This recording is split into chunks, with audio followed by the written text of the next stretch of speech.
Okay, this is attempt number 9, so I'm gonna grow white hairs pretty soon. Now I'm waiting for the 11-second mark, and I pass it. Oh my God. Hi guys, I think I'm gonna have an orgasm. You have no idea how many times I tried to get through with this live.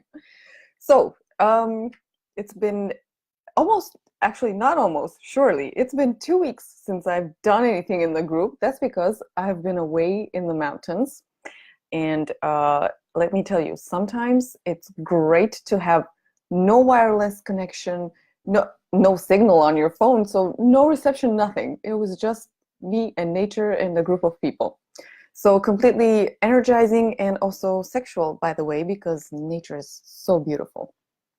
But now that I'm back to civilization and back to wireless connections everywhere, I'm also plugged into the social setting, and I have one topic that I wanted to actually address before I left, but I never got a chance to. And this is what I've noticed already in many of the social circles that I'm going to do networking, and with many people that I'm talking prior to beginning coaching sessions. I have a complimentary session that I do, and this topic comes up a lot. It's shame, and usually people say that they feel ashamed to approach this, they feel ashamed to dig deeper into this topic with somebody who's not their intimate partner. And the best thing that I can do in that moment is to really acknowledge the courage and the strength that it takes to actually own that shame, because it's not easy. Some people have so much shame they're not even aware. Hi, Roxana. And they don't even approach this topic. So yeah, today we're talking about shame, and actually the root of shame, which is embarrassment. So the dynamic here, it's coupled. And I want to get into, first of all, what they are and what they do. And if you don't look at the description of the video, then I'll get you through that discussion altogether. And then what they look like and when they happen. So what is the dynamic there? And in the third case, well, what can we do about it to get our power back and enjoy our intimacy? And by the way, the LTR, that's long-term relationships. So these are the topics that we're going through today. And let's look at what these are first and foremost. So as I said in the description of the video, these are the major inhibitors: shame and embarrassment. So these are the major inhibitors, or let me call them in a different way, serial killers. It's like they'll kill the pleasure, they'll kill the fun, they'll kill the sex drive in it. So we don't really want them in our relationships, yet we still have them. So these are guests that we haven't invited, but we can't really kick out of the house. At least not before you watch this video. After you watch it, you'll definitely have more tools to handle these guests. So, as I said in the super powerful beginning and introduction into this video, they are major inhibitors, and embarrassment comes first, and then shame sprouts from embarrassment. Now let's look at, first of all, ourselves. When we are born, we're naturally accepting ourselves and others. We don't really think, oh, this is weird, I'm weird, that person is weird. No, we just, we live out, we express ourselves, and then we see others doing the same. And we don't necessarily have judgment, at least not in the first years of our lives.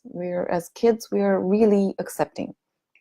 So as we grow, either we were never told by anybody in particular when we were young, but as we grow, we obviously socialize and we get into groups. Not all groups, but a lot of them, they have this dynamic where they regulate. So groups actually exist in order to somehow protect the weak somehow protect the non-predators. That's what groups do. They protect the ones that can't protect themselves. The ones that can protect themselves don't necessarily need a group, but they lead a group in order to make things easier even for themselves and also for the community. So in certain groups, when people have really personal and really original or unique ways of expressing themselves, groups are not necessarily, so some groups, not all, again, some groups are really threatened by that. As in, they don't know how to handle, and they don't have the energy to handle the idiosyncrasies, that's a very eclectic word, but idiosyncrasies of others. And it's much easier to handle people that stick to a certain way of behavior, certain way of being. So it's easy to manage. It's more economic in a way. It's more time consuming to actually time saving to have people who resemble one another. So when somebody manifests in a very unusual way, what do groups do? Well, they regulate. And they regulate, so they bring that person into a more mainstream or a more common way of behavior as the others through pointing out that's not okay, through embarrassment, and that's making fun and putting on a stigma on that behavior. Hi, Tiffany! Welcome! Man, I have so many hearts coming from you. So this is what groups do, and embarrassment is the first thing that we receive from the outside. What does this embarrassment do? Well, first of all, it comes after we have done, said, portrayed, shown, or manifested something that was not accepted by the rule. I love these hearts coming. So that's why embarrassment, I said it was the first one, and then shame sprouts from embarrassment. So embarrassment comes after something was done, and somebody from the outside, one or more people, with or without authority, are speaking out and saying, no, this is not okay. No, we don't want this. No, this is too time consuming for us, too threatening to us. We don't like it. We just don't want it. So the individual who was, whether a child, whether an adolescent, whether a grown-up, so an adult, they receive this, okay? They register this in their memory somewhere, psychological, emotional, or even body, and this alters, obviously, their behavior. It alters it in the way the group wants, but it's not necessarily to the benefit of the individual. Not always. Embarrassment doesn't really bring anything healthy, unfortunately. So once this episode happens, now you have the seed for shame. And when does shame come about? Shame comes about in a later time, after the person has already been embarrassed, in a later time where they feel they want to speak, they want to do, they want to portray, they want to manifest, they want to show something that is beautiful or original to them, but the memory comes back. And the memory says, no, but this is not okay. No, but this is not accepted. No, but this is going to be pointed out. So that's when shame actually happens. It comes, where does it come from? It comes from the inside. Basically, shame is the fruit of embarrassment, and shame shows that embarrassment came to ripe, basically. And shame, what it does is it prevents that behavior, which was embarrassed in a previous time, from manifesting. And what it does, it acts as an interruption. And it can act as an interruption in any form, in saying something, in behaving in a certain way, in doing something, in enjoying something that somebody else comes and gives you or proposes to you. But it doesn't necessarily have to manifest in the group itself. Shame manifests within you in any sort of setting. And what this does basically is that on the long run, it cripples you. It really cripples you. It really prevents you from manifesting yourself, from expressing yourself, from growing, because we actually grow from the beautiful and the original things that we want to do, the spontaneous things that we want to do. Now, when I'm talking about shame or actually embarrassment and shame, I'm not talking about things that would detriment others, like physically endanger other people's lives, risk the well-being of others. No, it's just things that are so different that others just can't handle. If somebody were to have a behavior that would risk other people's lives or would risk the integrity, like the physical integrity or the safety of a group, that's, from my perspective, which is subjective again, that's justified intervention. And it's not necessarily seen as embarrassment. That really comes with a different attitude, and it's really coming from a place of, this is not okay. If we're endangering other people, please, this behavior cannot happen, and let's find ways to manage it. But when people are just unable to handle you, what do? They embarrass you. They don't tell you you're risking my life or anything. No, they just embarrass you, and then they let you grow inside that fruit, which is shame. So from this perspective, the dynamic is that embarrassment comes first, shame comes afterwards.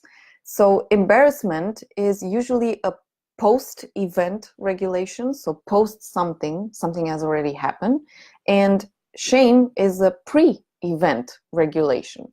I'm just giving you now very technical details. But basically, this is to have an idea when they come about and how they look like and what the relationship is between them. Now, what does this do in sex? Because this is the topic that we started from. First and foremost, it gets you, in some cases, ashamed to talk about it, because this is where I started with this video. A lot of the places where I go to and I introduce myself, hi, I'm Liana, I'm a sex coach, and I'm bringing this new field in Romania. It's like, wow. A lot of people just are like, can you talk more? Or they just listen. But when I start asking them, okay, how are you about this? What do you think about it or feel about it? They're like, I think it's a good idea, but it's not for me. Some say that it's not for them, that they don't need it. And some, usually, and fewer people actually, get this courage and they say, you know, this is really worth my time and this is something that I'm interested in, but I need to muster up the courage to actually talk about this. And I've had this said by people or written to me by people who are interested in my work. They want to learn it. They want to understand what one-on-one coaching means. But then it comes to a point where they say this. And my reaction to this is usually, I understand. I was there. I was even ashamed to look in the eyes of a man or more men a long time that I was attracted to. That's how much shame I carried. I was ashamed that if they saw that, they would laugh at me. And this actually, and I still feel the effects of this even as I started working on myself. There are still some men out there which, when I meet them, the behavior, like the physical behavior, is this. Like they're coming from a certain part of the room and I'm going, and I know it's like my entire attention is there, but I just can't look at them sometimes. And it's usually a conscious effort. No, remember, this is shame. Somebody embarrassed me. It's okay. Somebody laughed at me when I was really, really small, but I'm aware of that. And I'm like, please just look, please smile, please say hello. It's okay to do that. And it doesn't happen often. Like, I've worked a lot on myself, but it still happens. It's still a process, and I can understand from personal experience how long it, or what the big effort is, especially around sexuality, to change your reactions. Because basically this is what embarrassment does. It plants a seed there, and then you, on your own, if you don't have proper guiding or examples or any encouragement whatsoever, you really go astray. You really go astray, and you go so far from yourself and then from others that sometimes it takes years and years to get back, even with simple things like this. So in other cases, what it does is that some people they haven't been shamed around liking others or showing sexual attraction, because this is what I was shamed with, but or actually embarrassed with. But in some cases, it's people who are ashamed when it comes to actually engaging in intimacy with a partner with whom they are okay, to voice out, and this is usually the worst one, like to speak or to sound your pleasure out. This is the biggest shame. Our voice, our sexual voice, is usually cut, like from, not from the root, but it's cut really close to the root. And it's a seed that of self-expression that we, or sex self-expression, that we need to grow gradually. And this is the worst place where it happens. The other place where it happens is eyes and sight. So looking into the eyes of the person we're engaging with. So in those moments, we are ashamed to look into that person's eyes and to let that person see us in that amount of pleasure. That is the second place. So first of all, it's voice, and then it's sight and eye gazing. And I'm talking deep in intimacy now. So these are some ways in which it can hinder us.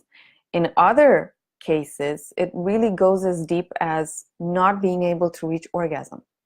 How can we enjoy that much pleasure? The thought comes so fast into our heads, and it can come in many forms, that like this interruption, because this is what shame is on a physical level, it's an interruption. It can come into the shape of, oh, but I never get an orgasm. Oh, am I getting an orgasm? I'm getting it now, and it doesn't come. This is also overthinking, but that overthinking has a root. Somebody placed a seed there that it's, how can we do this? How can we can't do this. So this is another way. And this seed, like interrupting orgasm, can be planted in many ways. One can be embarrassed by the simple fact that their orgasm is not powerful enough. It's not artistic enough. One can be compared to others, as in others are more desirable in expressing their orgasms than that person. Or simply one can be embarrassed as a rule of thumb that sexuality is dirty, is how can you engage in that? And no, that's for sluts, whores, and man sluts. And so it's usually in that sense. And this is what curtails basically that embarrassment. It came with a judgment in that case, but that embarrassment breeds shame, and that shame curtails our beautiful expression, our own expression in intimacy. So we censor ourselves and we restrain ourselves, or it simply curtails the natural flow of our sexual energy, and we never ride the intensity that we naturally are wired to ride it. And that's, in both cases, this is a pity. And I'm not talking in biblical terms, I'm talking in terms of it's a pity for your own experience, for your own potential, for your own body, and for what sexuality can do to you. And obviously, it's a pity for what you're expressing with the other person. Because it's never, sexuality, it's when you're sharing it with somebody else, it's never just about you. And when you're curtailed in expressing yourself, you're, in a way, you're limiting the experiences that you can have together, the experiences that can be lived out, and the growth that not just you, but the other person can have in that moment. So it's also a pity for the two, or the experience and the relationship between the two people. Because the purpose of everything is to grow, is to expand, in sexuality as well. Somebody's shocked. Somebody's crying. I'm getting some I'm getting some likes here on the screen. I don't know how to react to that, but this is what I understand as the impact of embarrassment and shame. Now let's see how we work about these, because I want to, oh, I'm losing my battery. 1 second. How could I forget this? Okay. Now I'm energized. So how do we seize back ourselves after the embarrassment and the shaming? First of all, it's with obviously awareness. So understanding this dynamic, becoming aware of embarrassment as the source of everything, and then shame as the fruit. And the behavior is that it prevents, it hinders, it disrupts, it interrupts, it curtails an expression, which is physically possible and available in your unique way. So understanding this dynamic is the number one thing that you can do to seize back your beauty, your intensity in relationships. The number two is that you're becoming aware of yourself and what you do.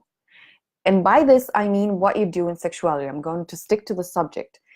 Becoming aware of what you are as a sexual being and what is possible for you right now. Also, some people, when they start to really pay attention to themselves, and this can be just with contemplation, with sitting down and really trying to feel how much pleasure can I take in this moment, and how much pleasure could I take if I were totally free. It comes instinctively. Our body and our internal being really communicates this. You don't need a genius to tell you this. You don't need somebody from the outside. You can feel it for yourself. When you start to really spend some time with yourself, feeling, questioning yourself. So basically you can also do self-pleasuring for the purpose of really understanding how much more is it out there for me. And self-pleasuring, I've had a lot of other videos about this. It's not just with touching yourself sexually. It's touching yourself on the entire body or engaging in activities aside from eating, because you're going into emotional eating there and it's totally different terrain. So you're engaging in activities that you're enjoying yourself, and you're engaging in these activities on your own. It can be dancing, it can be yoga, it can be stretching, it can be listening to music, it can be spending time in a bath or in what are they called? Hot springs, or in sauna sometimes. These are activities that you do on your own. So this is the other way that you're becoming aware of yourself and what you do, and becoming aware of your potential. And the third thing that you can do is build your internal strength. And this is how you actually, you're building your internal strength, as in you're becoming aware of who you are, what is okay with you, what you want to manifest. So you're your own leader in this expression, sorry. And this way you start to get less and less influenced by external factors. And you can build your own strength both on your own and also with the help of others, so with outside help. And I actually encourage everyone to take both ways. So you don't expect to do everything on your own, especially where you don't know what you don't know and you don't know what else is possible. Sometimes it's okay to have an external guidance and support. And it can be done with your lovers, it can be done with other people around you, like coaches, therapists, people who work in the sex industry. Sometimes they can be a great inspiration, and you will find that these people are the less judgmental of all. And I'm not saying that you necessarily want to go and have sex with these people. No. Sometimes you can just have a conversation with these people if they are open enough to sharing with you what they're doing, or if you were ever in the case where you can talk about sex and the idiosyncrasies and the curiosities and the weird stuff that they see. That's a big source of really building your internal strength. What you get out of that usually is, hey, I'm normal, I'm okay, I'm a human being. Like, this is, and you can get that with a lot of other people, not just sex workers, but I gave you an extreme example here. And basically what the influence, the positive influence that you get from outside, and the one that you also need to give to yourself from the inside, is acceptance and encouragement. Those are basically the extreme opposites of embarrassment and shame. Acceptance and encouragement to be what you are, that you are okay, that it's okay for others to see you like this, that it's constructive for you, and it's constructive for others to see this as well. So acceptance and encouragement are two key ingredients that you need to give to yourself, and then also have really important and strategic people giving this to you. And it really makes sense to have your lover as your ally in this.